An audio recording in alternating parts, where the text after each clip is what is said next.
Feels good to be able to look after each other, even from a distance.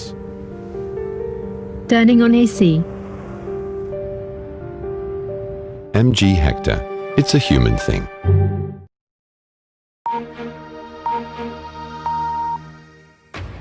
BBC दुनिया में आज देखिए, क्या बाकी है कोरोना का सबसे बुरा दौर।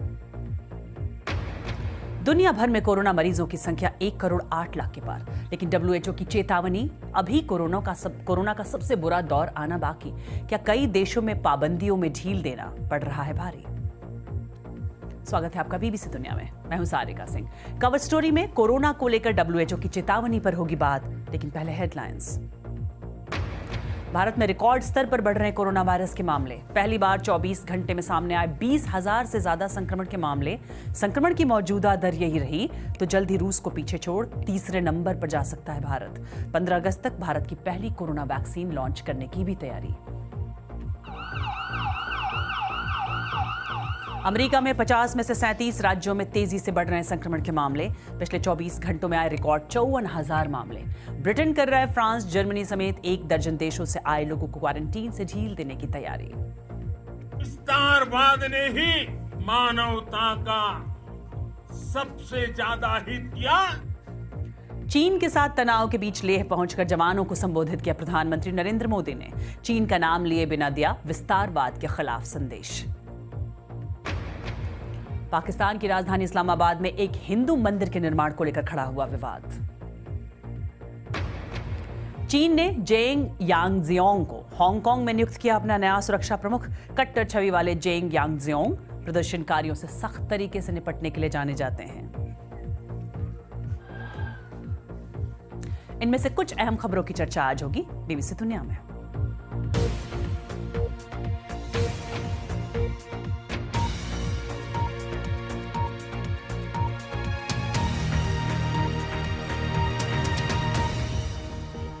कोरोना महामारी दुनिया भर में 5,20,000 से भी ज्यादा लोगों की जान ले चुका है। इसके बावजूद WHO का कहना है कि सबसे बुरा दौर तो अभी आया ही नहीं है, वो आना बाकी है। तो भला कौन कौन से देशों में इसके और फैलने की आशंका है और WHO की इस चेतावनी के क्या मायने हैं, इसी पर बात करेंगे कवर स्टोरी में।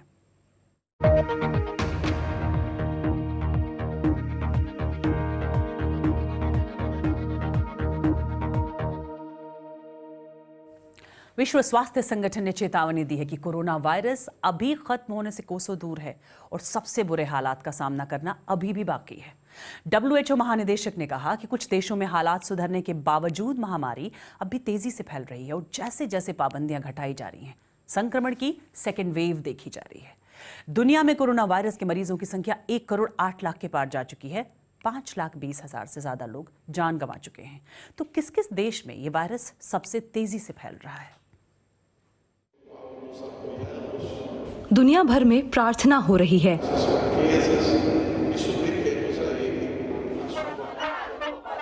और विरोध प्रदर्शन भी। इसके बीच मौत का आंकड़ा बढ़ता ही जा रहा है। संक्रमण के करीब 15 लाख मामलों और 61,000 से ज्यादा मौतों के साथ ब्राजील दुनिया का दूसरा सबसे प्रभावित देश है। पहले नंबर पर है अमेरिका, जहां रोजाना संक्रमण के हजारों नए मामले सामने आ रहे हैं। फ्लोरिडा, एरिजोना और टेक्सास में शहरों को दोबारा खोलने की योजना रोक दी गई है। विश्व स्वास्थ्य संगठन ने दुनिया भर के नेताओं और लोगों को सख्त चेतावनी दी है। The worst is yet to come. मुझे ये कहते हुए दुख हो रहा है, लेकिन सबसे बुरा दौर आना अभी बाकी है और ऐसे माहौल और हालात में हमें हालात बदतर होने का डर है। हम सब अपनी जानें बचाकर आगे बढ़ना चाहते हैं, लेकिन कड़वी सच्चाई यही है कि हम इसके आसपास भी नहीं हैं। This is not even close to being over. Peru में इन मरीजों और उनके परिजनों का संघर्ष खत्म नहीं हो रहा है। वहां संक्रमण के करीब 3 लाख मामले हैं, जो इसके क्षेत्रफल के हिसाब से दुनिया में सबसे ज्यादा हैं। पेरू ऑक्सीजन की कमी से भी जूझ रहा है। ऑक्सीजन किराए पर लेने के लिए उन्हें काफी पैसे खर्च करने पड़ रहे हैं। मेरे और मेरे जैसे तमाम लोग जिन्हें ऑक्सीजन की जरूरत है, उनके लिए उसे किराए पर लेना बहुत महंगा है। भारत में संक्रमण के मामले 6 लाख से ऊपर हो गए हैं और ये संख्या लगातार बढ़ रही है। जो बाहर गया है तो उसे हम यहाँ पे लिखेंगे। ये कर्मचारी संक्रमित लोगों का पता लगाने के लिए घर घर जा रहे हैं। लोग अक्सर चौकन्ने हो जाते हैं। टेस्टिंग कम हो रही है, जिससे कई मामले सामने नहीं आ रहे। कुछ देशों का मानना है कि उन्होंने हालात काबू कर लिए हैं। ग्रीस समेत यूरोप के कई हिस्सों में यात्रा से जुड़ी पाबंदियों में ढील दे दी गई है। पश्चिमी यूरोप के सबसे प्रभावित देश ब्रिटेन में पाबंदियों में ढील दी जाने लगी है, लेकिन मिडलैंड में मामले अचानक बढ़ने के बाद कड़ा लॉकडाउन लगा दिया गया है।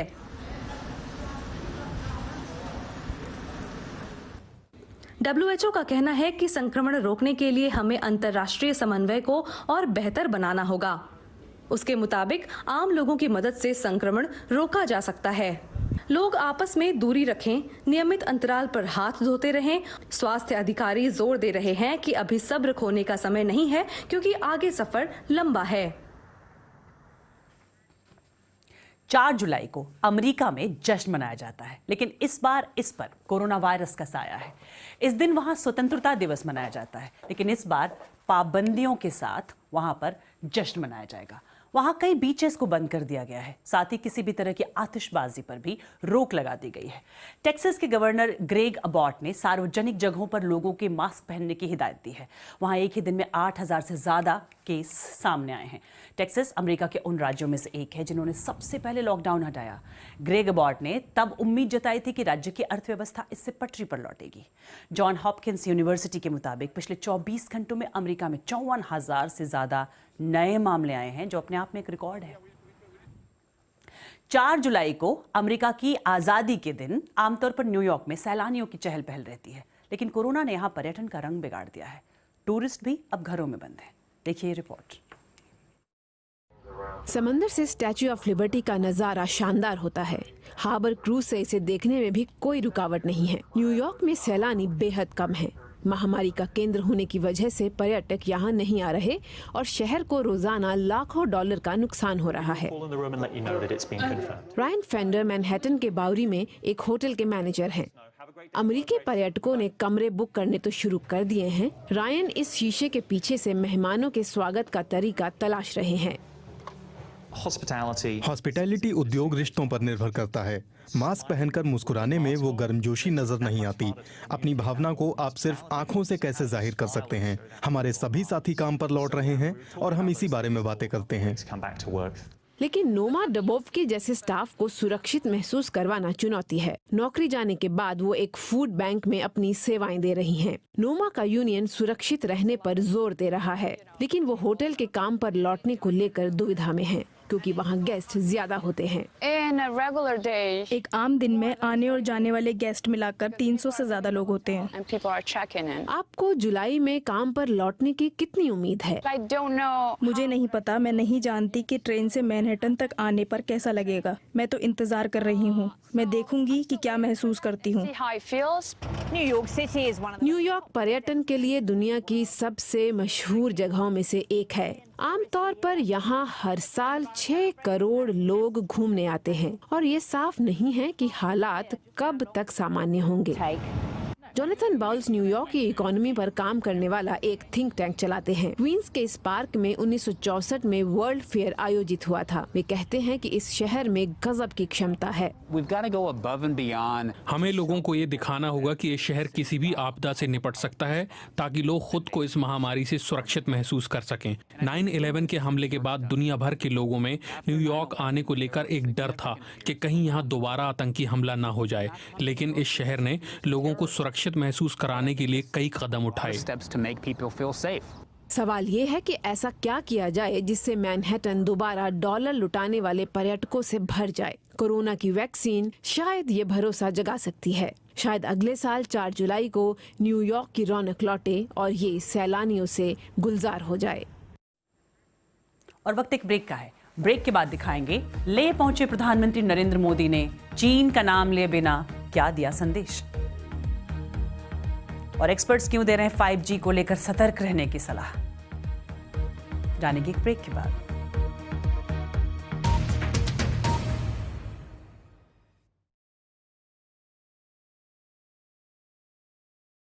Hello, MG. Open sunroof.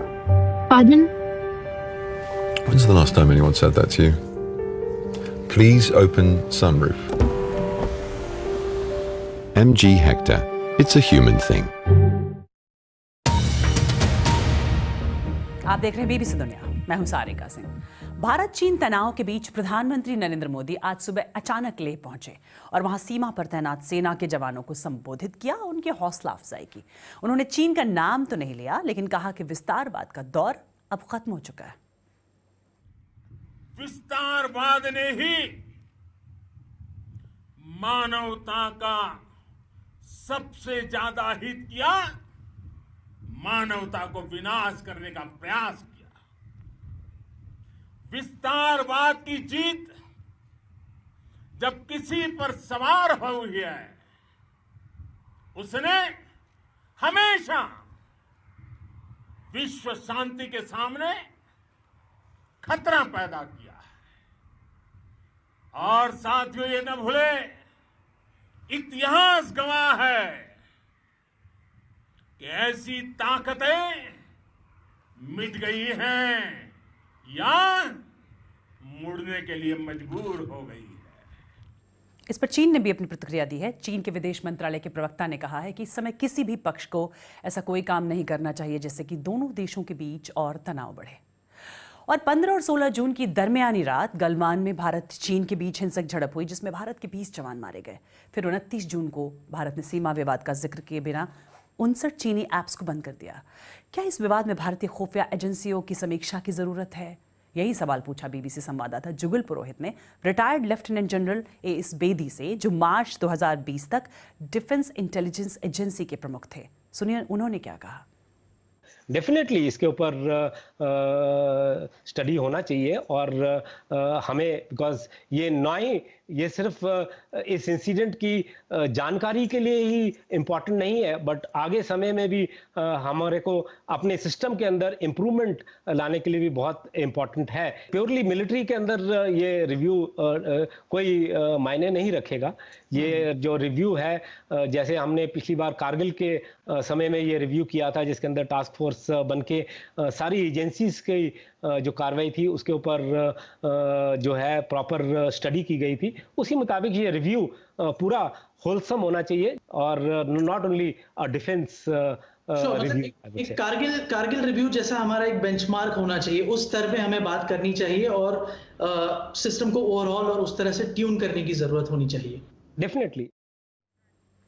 वैसे अमेरिका ने भी चीन की 2 कंपनियों ख्वावे और ZTE को राष्ट्रीय सुरक्षा के लिए खतरा बताया है। ख्वावे भारत में 5G नेटवर्क के ट्रायल में हिस्सा लेना चाहती है, लेकिन अब कंपनी के खिलाफ कार्रवाई का सरकार पर दबाव बढ़ रहा है। वॉशिंगटन में बीबीसी संवाददाता विनीत खरे ने बात की अमेरिकी फेडरल कम्युनिकेशंस काउंसिल के चेयरमैन अजीत पाई से और पूछा कि भारत ने 59 चीनी ऐप्स पर जो कार्रवाई की है उसे वो कैसे देखते हैं। How would you react to India banning 59 apps from China? Your thoughts? It's a very significant move. I noticed. ये एक अहम कदम है।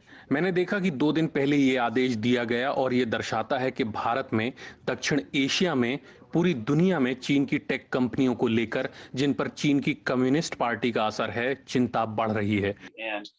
खासकर ऐसे वक्त जब ये कम्युनिकेशन नेटवर्क और कंपनियां और प्लेटफॉर्म आपस में जुड़ी हुई हैं और राष्ट्रीय सीमाओं की परवाह नहीं करती।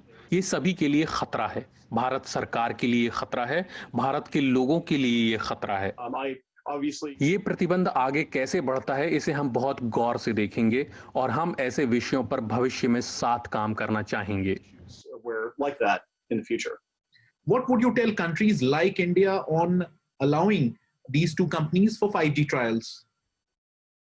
given the fact that 5G will underlie 5G अर्थव्यवस्था के बेहद महत्वपूर्ण पक्ष की बुनियाद होगी, इसीलिए ये ऐसा विषय है जिस पर हम जोखिम नहीं ले सकते। ये वक्त है उन कदमों को उठाने का जिनसे कहीं ऐसा ना हो कि आपके नेटवर्क में असुरक्षित सामान और सर्विसेज का इस्तेमाल हो, जिन्हें बाद में हटाने और बदलने में भारी खर्च और वक्त लगे। चीन की कम्युनिस्ट पार्टी ने साफ कर दिया है कि वो ऐसे हर मौके का फायदा उठाना चाह रहे हैं। ये किसी भी देश के पक्ष में नहीं होगा, चाहे वो अमेरिका हो या अगर मैं कहूं तो Bharat. certainly not one like the United States, and I would dare say one like India. तो अमेरिका और भारत दोनों ही तरफ से चीन पर दबाव देने की कोशिश हो रही है। और एक ब्रेक के बाद दिखाएंगे इस्लामाबाद में एक मंदिर के निर्माण पर क्यों खड़ा हुआ विवाद। तो मिलते हैं एक ब्रेक के बाद।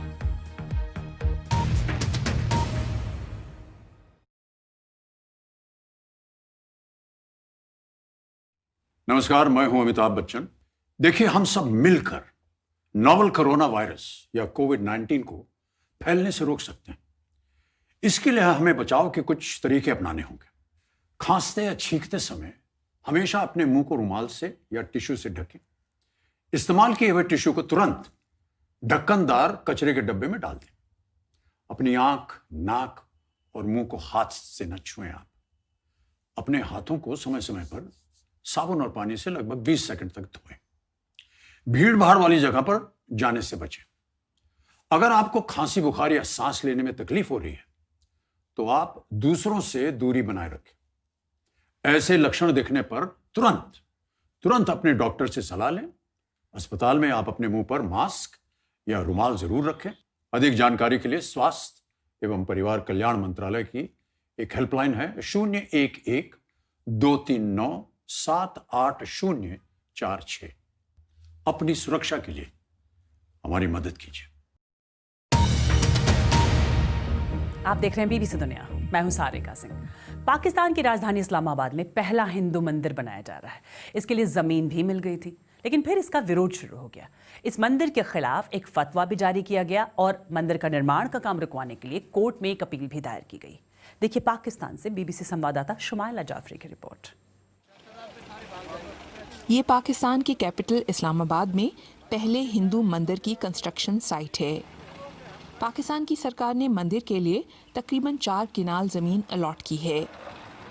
यहाँ पे इस्लामाबाद हिंदू पंचायत जो है एक पूरा कॉम्प्लेक्स कंस्ट्रक्ट करना चाहती है, जिसमें एक मंदिर, इसके बराबर में शमशान घाट, पार्किंग, ऑडिटोरियम, कम्युनिटी हॉल।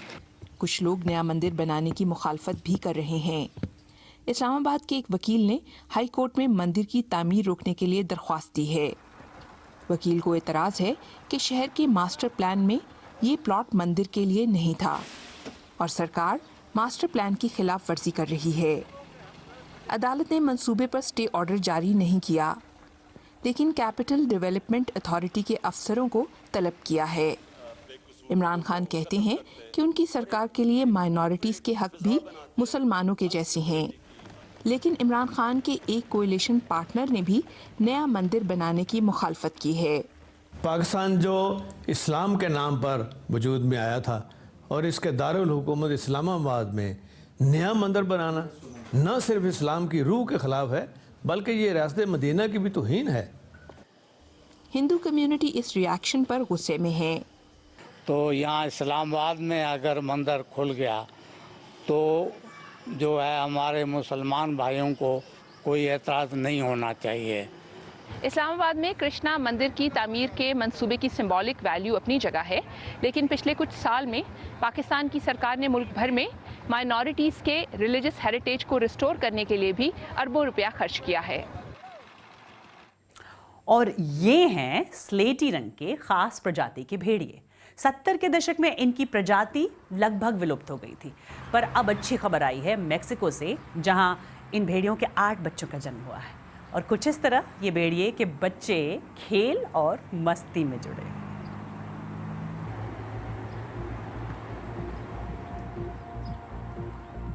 तो कार्यक्रम आपको कैसा लगा बताने के लिए आप मुझे ट्वीट कर सकते हैं @BBC सारिका पर। तो BBC दुनिया में फिलहाल इतना है।